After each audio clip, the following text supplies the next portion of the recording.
What happened? There was a girl. Once there was a girl. She was standing in the middle of the road. There was a girl. Once upon a time, there was a girl. She was standing on the middle of the road. And she was well dressed. She was well dressed, having an attractive personality. She was beautiful. She was wearing red dress along with the black shoes. And she was having her face with full makeup. Got it? Yes. Okay. Are you listening? Yes. Okay. And she was having a paper in her hand. And she was keep on writing something on the paper. She was keep on writing something on the paper. Look, imagine the situation. There is a girl, beautiful girl, having an attractive personality. She was standing in the middle of the road. She was having a paper. She was wearing red dress along with black shoes. She was, reflecting a great personality, a charming personality, and she was keep on writing something on the paper. You know what? Whenever a girl is supposed to do the situation like that, then everybody who is supposed to cross by her, definitely he will look at her. It is, expected, because if you are wonderful girl, if you are having a good personality, attractive personality, and you are standing in the middle of the road, and you are behaving unusually, you are writing something on the paper, and you are having you keep on writing something on the paper, and everybody who will, in that situation, that person definitely will look at her, what she is doing. She is, behaving like an unusual person. She was keep on writing something. Everybody who was just crossed by her, or who was just passed by her, that person is looking at her that, wow, yeah, she's a beautiful lady. And the most amazing thing is that lady is standing in the middle of the road. Why is that so? And they were looking and they were praising her beauty. At the meanwhile, a Mercedes came, and a gentleman, Mercedes reached at that point, and a gentleman came outside, and he was wearing black suit like me, and very gentleman, and having a good personality like, Alhamdulillah, I'm having, that's a part of me. So, he just came out. He didn't look that lady. He was the very person, he was the only person who didn't have or had a glance at her. Glance in to look somewhere. That gentleman who just came out from the Mercedes, he didn't have a look, he didn't have a glance at her. He just went to the shop to get something, I guess. He got it, he came back. Now, what's the situation of that lady?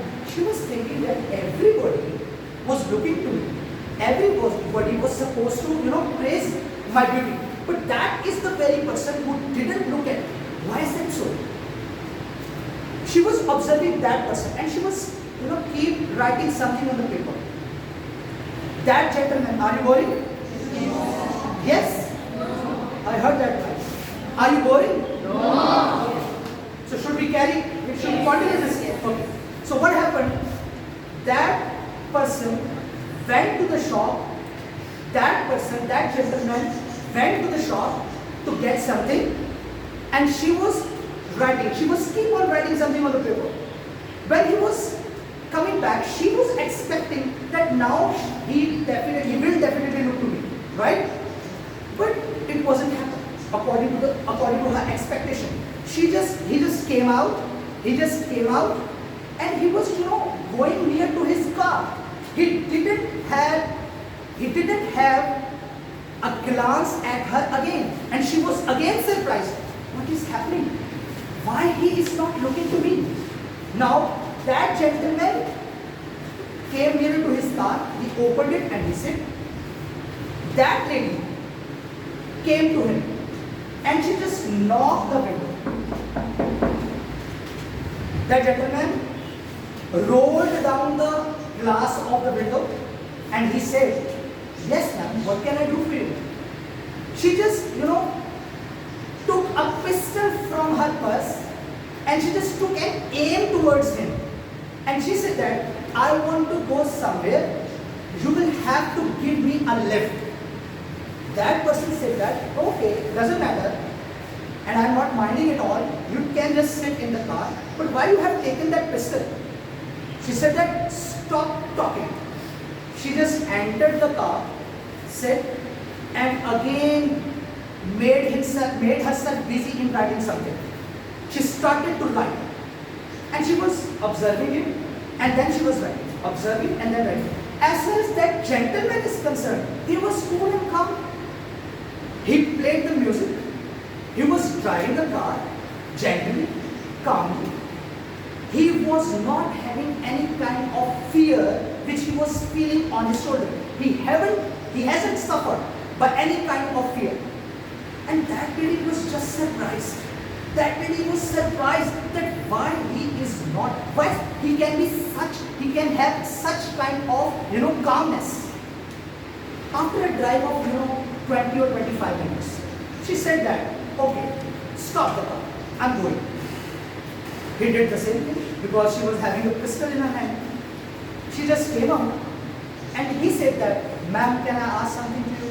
She said, "What?" "Why you did it to me? I was in a hurry. I was supposed to, reach at a particular place. But you wasted my time. What is that rubbish?" She said that, "Actually, I am a student of psychology. I am a student of psychology. I was, preparing my thesis. And the master point of my thesis was to observe the behavior of different people. And I was having a charming personality, so I made myself to stand in the middle of the road and I was observing different behavior of different people. And everybody was praising me. Everybody was, having a glass to me. But you are the very person, you are the only person who didn't look at me. Why? Why you have managed this? You are having a very composed kind of personality." He just came out from the car because she was standing outside the car. He just came out and he slapped on her face. She was, surprised. Why slapped? He said that gentleman said that, "You are the student of psychology? I am a psychiatrist. I am a psychiatrist.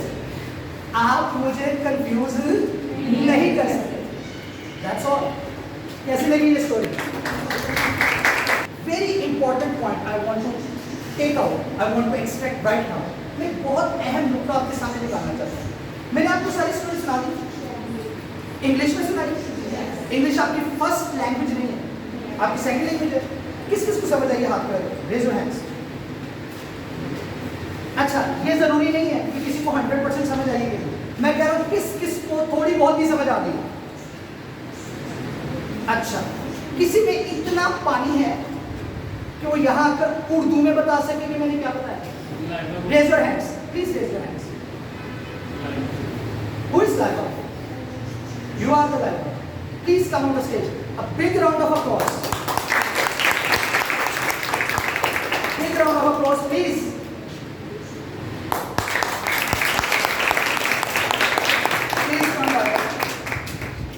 और इन तमाम अपने दोस्तों को, अपनी classmates को, अपने भाइयों को ये बताएं कि आपने इंग्लिश में क्या मुझसे सुना, क्या आपको समझ आई, आप उनको कैसे बताएंगे. क्विकली.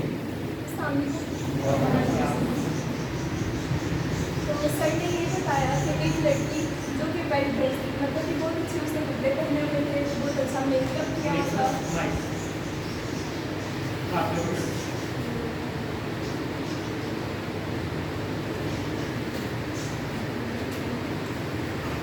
उसने बहुत अच्छा मेकअप किया था और बहुत अच्छे कपड़े भी पहने हुए थे और वो रोड पे साइन करने चली और उसके हाथ में एक पेपर था, उसमें वो सब कुछ पता नहीं कुछ लिख रही थी और हर एक को नोट कर रही थी जो वहाँ से गुजर रहा था. अब जो वहाँ से गुजरने वाला हर एक शख्स था वो उसको देख रहा था. सब जितने भी लोग वहाँ से गुजर रहे थे वो इतनी प्यारी लग रही थी या अच्छी पर्सनैलिटी थी कि सब उसे देखने को मजबूर थे, जानबूझ के अगर वो ना भी चाहते तो फिर भी नजर उसके पास उसकी तरफ जाती। तो अब इस तरह के सब उसे देख रहे हैं, यहाँ पे एक लड़का आया, आगे आया मर्सिडीज कार में, और वो बाइक कार से बाहर निकला। उसने उस लड़की को नहीं देखा, वो बस एक शॉप पे गया और वहाँ से उसने जो कुछ लेना था वो लेके वापस आया। अब वो लड़की वहाँ पे खड़ी ये सोच रही थी कि सब मुझे देख रहे हैं लेकिन इसने मुझे नहीं देखा। अब जब वो वापस आता वापस आया शॉप से तो फिर से उसे देख रही थी कि क्या ये मुझे देख रहा है या नहीं। पर वो जो लड़का था जो गाड़ी में आया और शॉप में गया और चीज़ लेके वहाँ से बाहर आ गया, उसने उसको नहीं देखा। और वो ये सोच रही थी कि इसने मुझे क्यों नहीं देखा, सब मुझे देख रहे हैं तो उसने क्यों नहीं देखा। वो जाकर अपनी कार में बैठ गया। वो लड़की अपने कुछ चल के उसके पास गई और उसने उससे जाके ये पूछा, उसके गाड़ी का शीशा खोल दिया और उसने खोला तो उसने उसे ये कहा कि मुझे अपने बैग से उसने गन निकाली और उसकी तरफ पॉइंट आउट की और उससे कहा कि मुझे लिफ्ट चाहिए, मैंने उस जगह पर जाना है तो तुम मुझे छोड़ दो। वो लड़का उसने बड़े काम भी कहा कि अगर आपने जाना है तो आप बैठ सकती हैं गाड़ी में, लेकिन आप ये गन इसलिए नहीं दिखा रहे। उसने लड़की ने कहा कि बात ही नहीं करो बस चलो। वो जाके कार में बैठी तो वो उसे लेके चला गया। अब आधे रास्ते में वो रास्ते में उसे नोट कर रही थी कि वो क्या करे और साथ में वो लिखती भी जा रही थी, लेकिन वो जो लड़का था वो काम नहीं बैठा हुआ था। उसका म्यूज़िक प्ले किया और वो चलता गया। ये रास्ते में जाके अब उस लड़की ने उसे कहा कि बस मुझे यहाँ मिल गया। वो लड़की उतर गई। जब जैसे ही वो उतरी उसने बस उसे उस लड़के ने उसे ये कहा कि बात सुनो। वो रुकी। उसने उससे पूछा कि तुमने मेरा इतना टाइम क्यों वेस्ट किया, मैंने फलां जगह पे जाना था तो मैं जल्दी में था लेकिन तुमने मेरा इतना सारा टाइम वेस्ट कर दिया क्यों। उस लड़की ने ये कहा कि मैं साइकोलॉजी की स्टूडेंट हूँ, साइकोलॉजी मतलब कि ब्रेन की स्टडी, मैं साइकोलॉजी की स्टूडेंट हूँ और मैं ये जानना चाह रही थी, मैं सबके रिएक्शन देख रही थी, सारे वहाँ से गुजरने वाले मुझे देख रहे थे, मैं सबके रिएक्शन नोट कर रही थी, लेकिन जैसे ही तुम आए और तुमने मुझे नहीं देखा तो मैं ये सोच रही थी कि तुमने मुझे देखा क्यों। अब वो लड़का गाड़ी से बाहर निकला और उसने उसके मुँह पे थप्पड़ मारा और उसने कहा कि अगर तुम साइकोलॉजी की स्टूडेंट हो तो मैं साइकियाट्रिस्ट हूँ। Very good.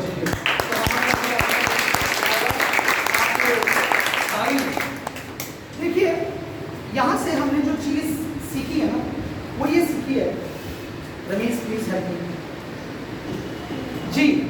तो जरा गौर फरमाएं, English is not our first language. ये हमारी मातृ जबान नहीं है। हमारी मातृ जबान जो कुछ भी है, हम इंग्लिश में जितने मर्जी इल्म हासिल कर लें, लेकिन ऑल द टाइम हमें इंग्लिश बोलने में प्रॉब्लम आती है कि नहीं? लेकिन आज अजीब जादू हुआ, मैंने बोली भी अंग्रेजी है, आपको समझ भी आई है और इतनी अच्छी समझ आ गई कि आपने यहाँ आकर बता भी दिया।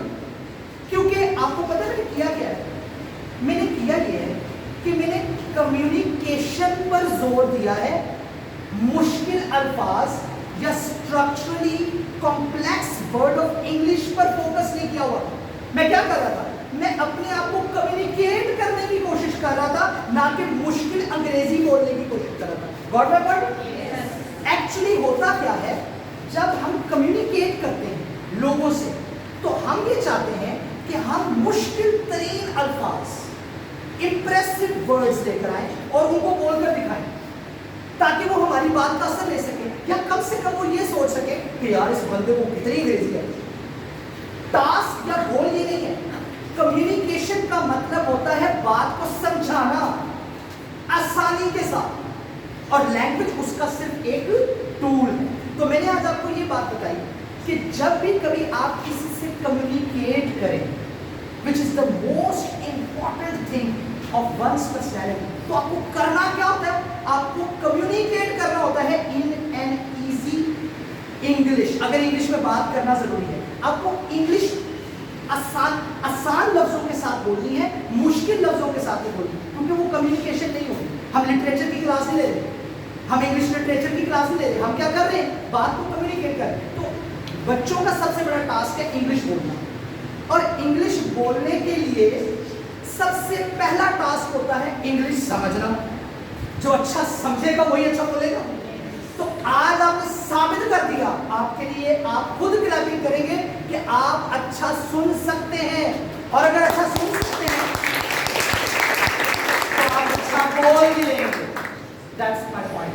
अब आप सब स्टूडेंट्स हैं और मेरी जो प्रोफेशनल फील्ड है वो टीचिंग की है। मैं यहाँ पर आपको कुछ ऐसी बातें बताना चाहूँगा जो आपकी student as a student personality को बहुत डेवलप करने में अहम रोल प्ले करें। जरा मेरी बातों को समझना। अब मुझे ये कहने की जरूरत नहीं कि तवज्जो दें। अगली बात इंशाल्लाह उससे ज्यादा इंटरेस्टिंग होगी। 3 जमाने हैं। There are 3 ages, past, present, future. अच्छा,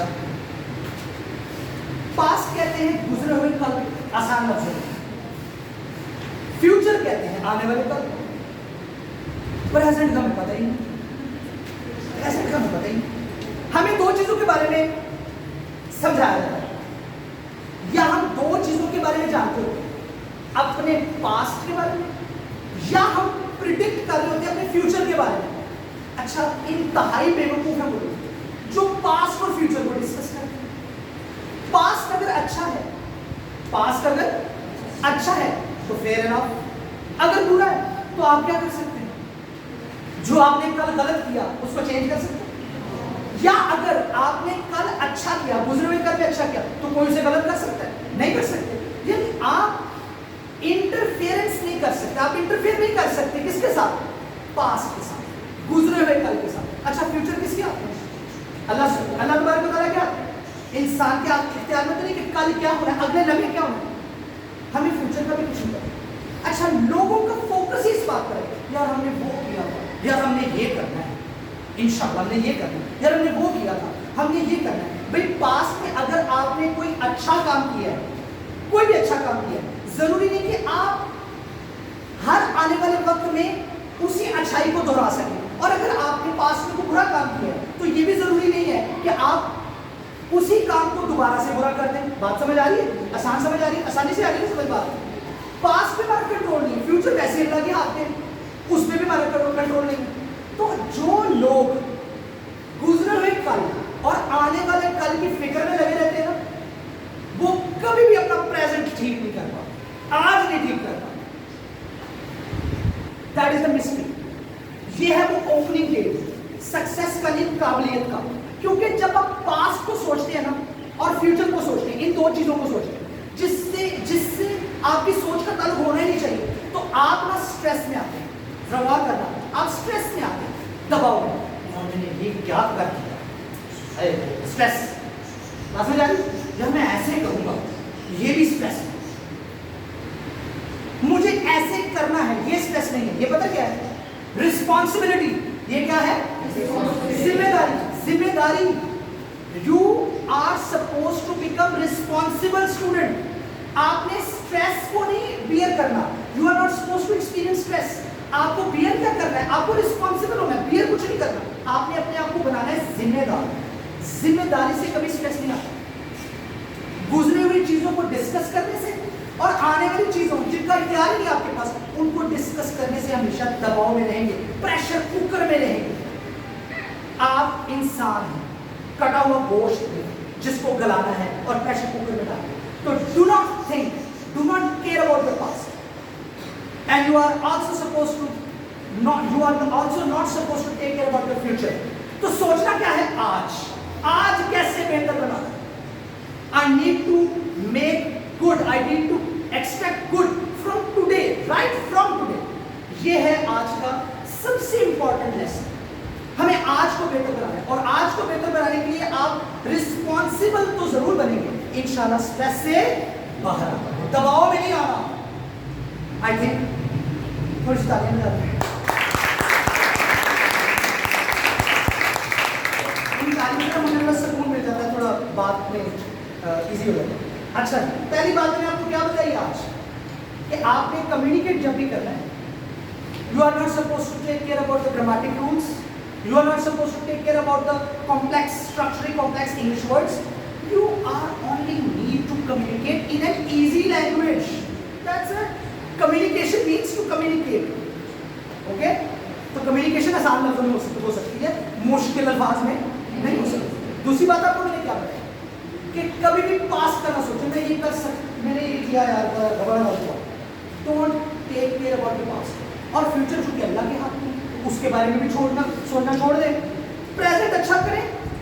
जो लोग आपकी पास्ट पे आपको तनकीद करते आए ना, जो लोग आपके पास्ट पे आपको तनकीद करते हैं, वो आपकी तारीफ करना शुरू करते हैं. और फ्यूचर ऑटोमेटिकली अच्छा हो जाएगा, क्योंकि आज अच्छा करोगे तो कल अच्छा पाओगे ना. तो जस्ट फोकस ऑन टुडेज. आज की डीड्स पर काम करें, बाकी सब भूल जाए. दूसरी बात, ये बड़ी इंपॉर्टेंट है, और मेरी लास्ट बात, एक चीज होती है कंटेंटमेंट, इत्मीनान. ये बहुत कम लोगों में होता है इत्मीनान. आपने एज बीइंग अ स्टूडेंट, बहसीयत तालिब इल्म, क्या करना है? अपने आप को मुतमईन करना है. अच्छा, ये जो इत्मीनान आपके सर पता नहीं केड़ी गल कर रहा है, केड़ी अच्छी गल कर देगा तो मुझे कितने आ गए, ऐसे नहीं सोचना. इत्मीनान को मैं अब तक की सबसे बेहतरीन बात समझाने की कोशिश करूंगा कि इत्मीनान कितनी जबरदस्त चीज है. अच्छा, आपने पता क्या काम करना है? आपने अपने कंटेंटमेंट, जिसको आप इत्मीनान कहते हैं, इसको तकवीयत देना. तकवीयत किसे कहते हैं? मजबूती देना, स्ट्रॉन्ग करना, सॉलिड करना. अच्छा, इत्मीनान को सॉलिड करने से बहसीयत स्टूडेंट आप में क्या चीज इंप्रूव होगी? ये एक बात. आइए अब आपको मैं समझाता हूं. इत्मीनान पता किसे कहते हैं, या इत्मीनान की, कंटेंटमेंट की आपकी लाइफ में एज बीइंग अ स्टूडेंट कितनी इंपॉर्टेंस है. Listen to me carefully. आपने सुना होगा यार, उस बच्चे ने टॉप किया, सुना है ना? कभी कभी सुना ही होगा ये बात. अच्छा यार, वो उससे टॉप पता क्यों किया? उसके पेरेंट्स बड़े अच्छे हैं, उसके वो बड़े उसकी तालीम पर फोकस करते हैं, वो बहुत उसकी तालीम पर जोर देते हैं. उन्होंने उसको एक अलग से कमरा बना के दिया हुआ है, उन्होंने उसको एक अलग से कमरा बना के दिया हुआ है, सारी फैसिलिटीज हैं, उसके पास गाड़ी है, ड्राइवर आता है उसको छोड़ के जाता है. उसने टॉप करना ही करना था. उसके पास लैपटॉप भी है, उसके पास फास्टेस्ट प्रोसीडिंग इंटरनेट फैसिलिटी भी है. हमारे पास तो 11-12 है, जिसकी सी हमारे पास तो वो है, हमारे पास इंटरनेट की फैसिलिटी नहीं है, हमारे पास एंड्रॉइड मोबाइल नहीं है. हम तो धक्के खाते चिमची पर 15 रुपए किराया दे पार्टी से जाना. हर वक्त कंप्लेनिंग एटीट्यूड से बच जाए. उसने मेरे साथ ये किया, उसने मेरे साथ ये किया, उन्हें मैंने रोटी नहीं पूछी, उन्हें मैंने पानी नहीं पूछा, उन्हें मैंने बोतल नहीं पूछी, उन्हें मैंने चाय नहीं पूछी, उन्हें मेरे से वो गाली नहीं दी. इसलिए मैं कामयाब नहीं हो सकता. हुआ क्या बात है, क्या फुलिश पैराडाइज है. उसने मेरे साथ ये किया तो मैं नहीं कुछ कर सका, उसने मेरे साथ ये बुरा किया, मैं कुछ नहीं कर सका. मैं ना पढ़ सका, ना मेरे फादर पेरेंट्स सपोर्टिव थे, ना मेरे बहन भाई सपोर्टिव थे. एक ही कमरा था, हम 12 बहन भाई थे. मैं कहाँ पढ़ती, मैं कहाँ पढ़ता. उसने टॉप इसलिए किया, उसके पास सेपरेट रूम था, अलग बेड पे सोता था. डॉलिंग्स के एसी को 16 पर रखा.